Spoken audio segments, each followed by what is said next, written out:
Hello, आजची आपली recipe आहे वांग्याचं भरीत, जे भाकरीसोबत खूप सुरेख लागतं. तर नक्की ट्राय करा. चला तर मग आपण रेसिपीला सुरुवात करूया.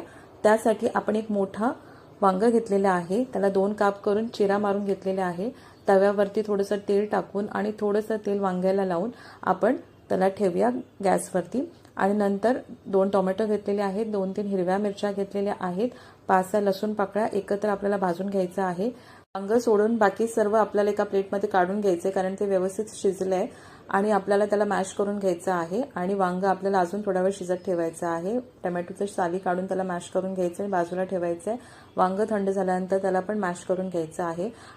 त्यानंतर फोडणीसाठी 2 चमचे तेल आणि 2 कांदे मोठे चिरलेले, आणि त्यामध्येच आपण आलं मिक्स केलेलं होतं बारीक चिरून, 10-12 कढीपत्त्याची पानं, चवीनुसार मीठ, 1 चमचा हळद, हे सर्व मिक्स करायचं आहे. आणि मॅश केलेलं वांग टाकायचं आहे. व्यवस्थित मिक्स करून त्यावरती 2 चमचे